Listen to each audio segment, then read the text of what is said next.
Greetings from Chicagoland. You're listening to Munira's Musings, where your host Munira will showcase new guests each week to share exciting details about the journey to their niches. As we like to say, the riches are in the niches, and on this show, we'll share ideas on how to break through our invisible boundaries so we can start taking steps towards our dreams and create the life that we most desire. If you're passionate about impacting lives, then this podcast will give you some great ideas and equip you with the tools to quickly grow your business. Okay, let's get started with today's show. Here's your host, Munira. Greetings from Chicagoland. This is Munira, the Niche Navigator, coming to you live with another guest in another continent today. Hi, everybody. This is Munira, the Niche Navigator, with Diane Indris. Hi, Diane. Where are you from? I am physically based in the UK. So just Great. across the pond from you, basically. Across the pond, right there. Yes, I can see you. And where in the UK are you? in Sheffield, a little town in the middle of the island called Sheffield. And how long have you lived in UK? 12 years, actually. But you haven't picked up that accent, the Sheffield accent.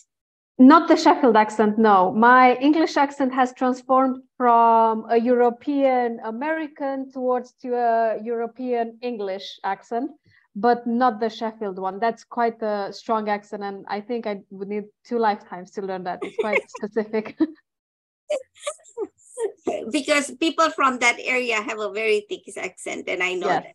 So, ladies and gentlemen, this is a show about niches, right? How do you find your own niche? Now, I know there are so many people out there waiting to jump into the entrepreneurial pool, but they think, I don't have a niche. I don't know if I'm good. I don't think I can do this. There's so many doubts, right? So we bring you this show because we want you to take care of yourself by listening to other people's story. The stories are what makes my podcast, Munira's Musings. And without further ado, let's just dive into Diana's story. So Diana, what is it that you do now? Right now, I have a business called Better Topics, and I am helping couples have better relationships, better communication in their relationships, and also people who are single, I'm helping them to find the right partner for them. So kind of a connection industry. Yes, connection industry, but also with a touch on self-development, if you like, because, in order to be able to find our right partner, we first have to know ourselves, get ourselves in a let's say at a level where we love ourselves first, and then go out and look for someone else. And for those as well who are in a relationship, it has a touch on self-development too, and on communication, because I believe that, great communication can solve a lot of problems. Isn't that the truth? So let's talk about that. Now, how long have you been doing this relationship and connection? In how long have you been doing that? As a full-time job, I've been doing it since 2020. I have started in June 2020 when I left my corporate job in NHS, which is the National Health System in the UK. I left the management position there to do Better Topics full-time. And yes, it's been literally 3 years. I have a month left and it's 3 years. I can't believe it. Great. So let's go back to your previous. You said you had a wonderful job at the National, and I know that I have relatives there in UK, and I know that being in that industry in the NHS is a big thing. It's like working for the government, right? It's a big thing. Why did you think that it's time to just move in? I mean, you're pretty young. Yes. So I've been working in NHS for over 7 years by that point. And although I've started from, let's say, the lowest office position, I worked my way up all the way to management. And when I reached there, I realized that although I was in a management position, it wasn't as fulfilling as I expected it to be. And I know for some people, this might sound crazy. And I know for my mother as well, she thought I'm crazy and she still thinks I'm crazy because I left that job because, you know, the wage was good, the job security was amazing. And it had a lot of good things about it too, but I wasn't as fulfilled because what I realized is that the more I went up on the corporate ladder, I was more restricted in the things I could do and implement. So my creativeness started to be more narrowed down, and I didn't have that freedom of decision that I hoped I would. Because, you know, going through each level, when I was going up on the corporate ladder, I've noticed so many things that could be improved at each level. And I always said to myself, you know, once I am a manager, I'll be able to change this. I'll be able to make that better. I'll be able to implement this, or, you know, help people. But unfortunately, I realized that at that point, I didn't have that creative freedom. You know, I was more restricted. And the only thing that my managers expected of me at that point was to just take on rules, new regulations, and tasks that they would give me, and then just pass them on to my team, which to a certain degree was okay. But then again, I was very restricted. And even if I had better ideas on how to improve that, not many people were willing to listen to that because most people didn't want extra work. They just wanted to get on with their daily things to do, you know, finish the work day and then go home. So, you know, yes. So that's the life of a corporate person, right? Yes. So just one morning you decided, I'm not doing this anymore? It wasn't one morning. It took me more mornings, actually. And also, I blame my husband for it because my husband owned at that point several businesses. And, you know, come Sunday evening, I would already be anxious and stressed about having to go to work on Monday morning. My husband, however, he would be excited for Monday morning. And I've never seen that in anyone before that, you know. He was excited about starting the workday, about all the projects that he was working on, about all the people that he get to connect with. And he even had days where he literally had calls, back-to-back calls for like 17 hours straight. Like he would literally have no voice left by the end of it, but he would still be super excited and pumped and energetic by the end of it. And he would still have to pace for like half an hour in the house for him, you know, to cool down and relax, because he would be so pumped and excited about everything, all the conversations he had and everything that they were working on. And I kept looking at him and thinking, how is this possible? You know, how can you have this? Because I didn't feel that at that point. And I wanted to, you know, I wanted to be as excited as he was, because at the end of the day, I was spending so many hours at work, but I never felt that excitement. And I was like, okay, I have to change something. And at that point, I looked at all my options. And then we started brainstorming with my husband, and it took us quite a few weeks to realize exactly what I want to do, because I didn't feel I had any hobbies that I could just start and do. Like, I like cooking, but I like to do it only when I'm like relaxed and I have time and no pressure. And also when I don't have an exact recipe, like I'll put ingredients together, I'll make them taste nice. And if anyone is asking what recipe is that, I don't know, because I just put things together, you know, but they do taste nice in the end. So I didn't see myself doing that professionally, for example. Or I don't know, some people like to sew. Again, I know how to sew if I need to, but that's not my passion. Like, I wasn't drawn to it. So, you know, we went through a lot of back and forth discussions with my husband. What is it that I could do other than working in admin, working in NHS, and working in corporate? Again, I thought, you know, because I already reached a management level and I already had management training done and a lot of diplomas as well and everything, I thought that maybe, you know, teaching others might be something that I might enjoy to a certain extent. But again, I didn't see myself doing that long term. You know, like I could teach one or two courses, but then, you know, I think you need a special kind of drive to do that every time, to reteach the same course over and over again, you know, which I didn't find in myself. So brainstorming with my husband, he actually came up with the idea that in his opinion, I was relationship, you know. And then we started thinking about that, because again, I didn't have an interest in being a psychologist myself and going back to school and, you know, starting to learn again and all of that. But I did agree with him that relationships was something that I was very passionate about, because years before I started learning and educating myself on it, mainly for myself, because I had few failed relationships in the past. And, once I started analyzing them, I realized that in all of those relationships, the only common point was me. So clearly I was the problem there. So clearly I was the only one that I could change anyway. So I've started, educating myself on that. And years later, and through all that learning that I've done, I've got to meet my amazing husband. So, then, brainstorming about it, we realized, okay, relationship might be a niche that's good for me because I'm still passionate about it. I still really like it. I'm still looking into ways of how to improve my relationship even further. And then we started narrowing it down even further, because the relationship niche is so broad. Like, there are so many, let's say, sub niches into it that you can choose most things, really. And so how long ago was that? 3.5 years ago, almost 4. So this was almost a year before I actually started working on Better Topics full time. So around 4 years ago, it was that. So you said yourself that the relationship niche is quite a big one. Yes. What is your specialty in this field, and how do you help people?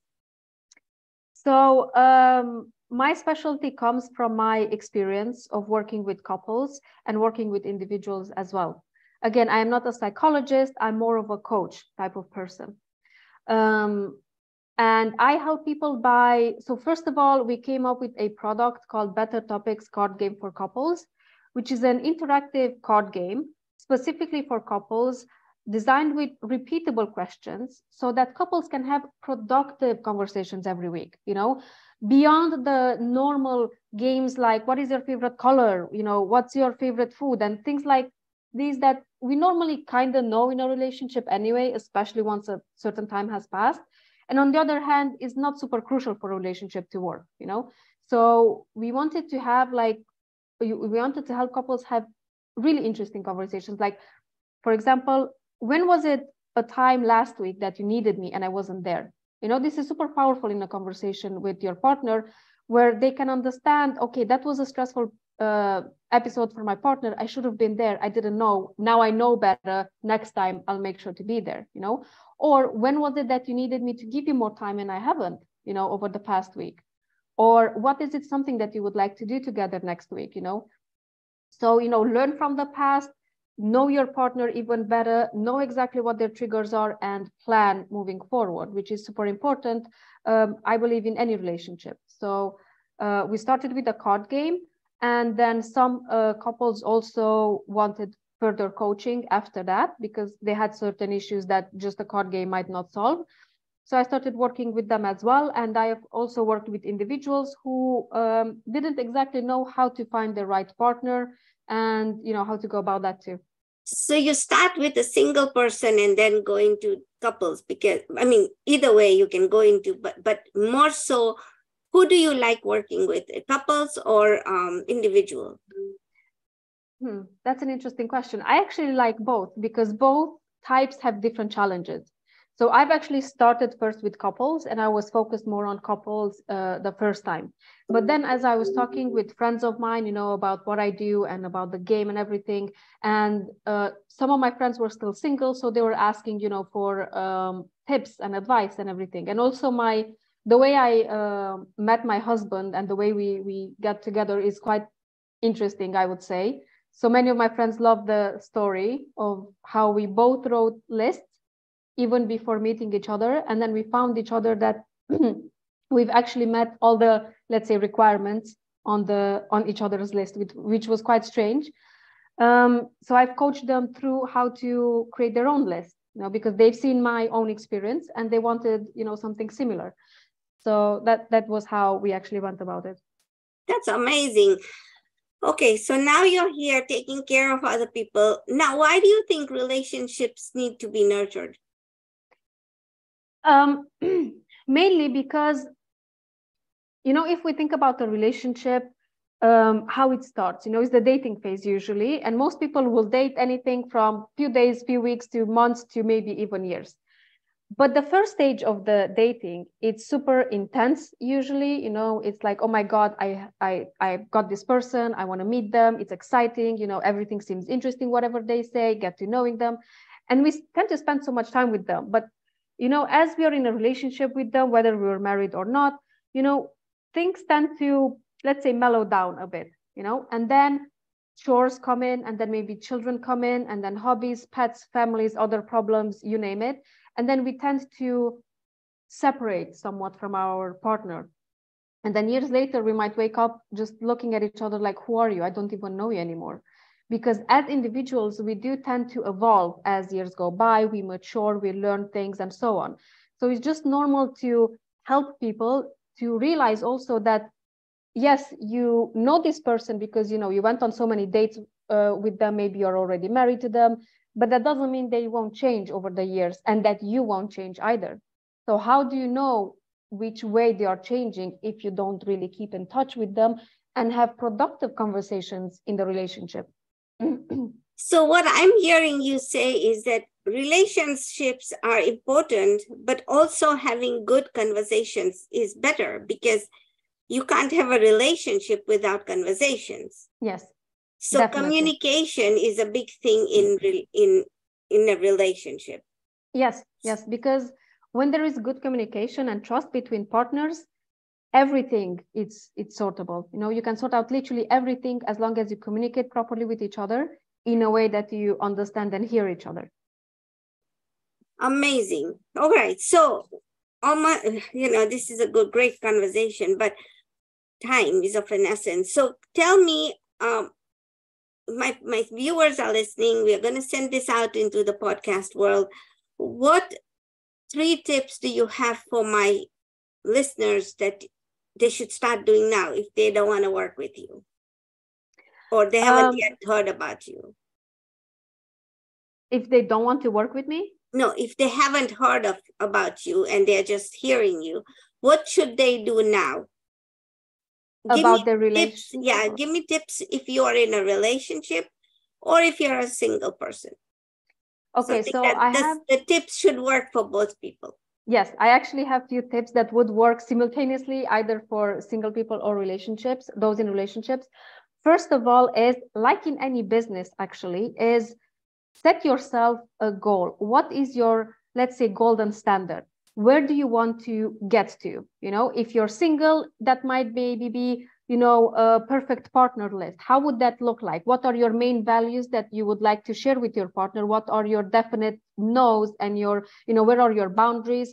What are things that you're not willing to compromise on? Get clear on that if you're single. And if you're in a relationship, still put that on a paper and see where your partner is that as well. Like if you have some definite no's, does your partner agree to that? And you can have a lot of discussions around that. And also, what does a great relationship look like for you? Because we tend to be influenced so much by people around us that we might have a bit of a skewed image right now. But once everything gets cleared in our head, we can get clearer on exactly what a great relationship looks like for us. And then we have an end goal, let's say a North Star towards which we're going. And same in the business, you will put yourself goals like yearly or monthly or quarterly where you want to get to. But normally, if you have a vision, you have the big goal, the North Star, what drives you every time, you might have issues. And the same is true if you're single and looking for someone, or if you're in a relationship and, you want to improve it. The second thing would be to know yourself, what type of personality you have, but mostly what type of love language you have. And this is very important, whether you're looking for someone or whether you're in a relationship.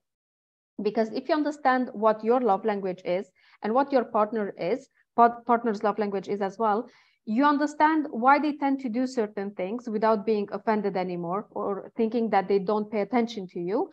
And also you can ask for love in a way that they will understand why is it that you need that and what would actually make you feel more loved too. Because, for example, my husband and I, we have different love languages, but I know that if we spend quality time, which is his main love language, I know that he will feel more loved.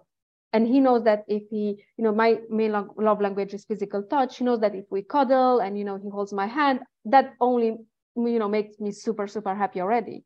So knowing your partner very well and knowing yourself as well. This is my second tip, for either those who are looking or those in a relationship.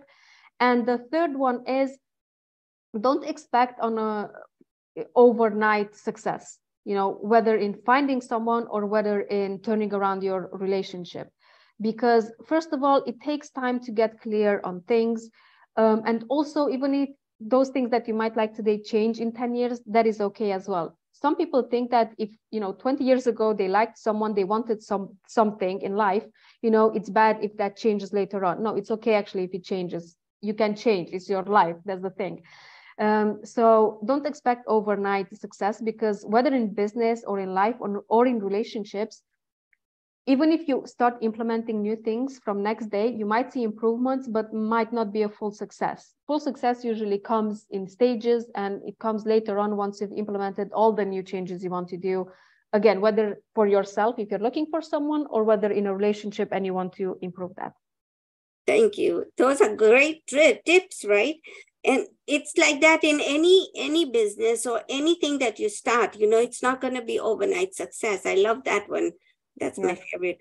Now, you talked about set your goal. You said know yourself and understand your love language. And then the third one is don't expect overnight success. Is there a book or something, some guide where you can just go figure out this and say, here, this is the person that I am. This is something that I'm looking for? So people who are interested in knowing themselves better, they can actually look for love language tests. There are a lot of love language tests that are free online, and they can go ahead and take that test. And the test will also explain what that means, for them personally, and if their partner does it as well, and how to use that. Also on my blog on bettertopics.com, I have a lot of articles on love languages, because I found about this, I think over 5 years ago, and I literally think people should teach this in schools. It's so important. And it would make so many people's lives so much easier. And I am writing a lot of articles on love languages. So they can also find a lot of information there on how to use them, what to do if, for example, they have one type of love language and their partner has a different one. And yes, also the book, 5 Love Languages by Gary Chapman. He's an American psychologist, and he's worked with couples for over 25 years now. He came up the first time, with this term of love languages, and he explains it the best, I think, what they are and why they're important and how to use them in a day-to-day life. That's awesome. Okay, so ladies and gentlemen, there you have some tips. Now, Diana, how do people find you? They can find me either on at bettertopics.com, or they can email me if they have any questions at diana@bettertopics.com. And they can also find us on Facebook, Better Topics, Instagram, Twitter, YouTube, even everywhere at Better Topics. Okay, there you go, ladies and gentlemen. It's all just, I think, a conversation and a communication, and any relationship. Doesn't matter just love languages, but any relationship, father, son, mother, daughter, mother, son, starts from there. Yes. Couples, work relationship. It has, all these relationships have to be nurtured. And the way you nurture them has to be done by communication. So ladies and gentlemen, go ahead and look out for Diana. She has a blog. She talks about love languages. And reach out to her if you are needing some help there in that department. Yes.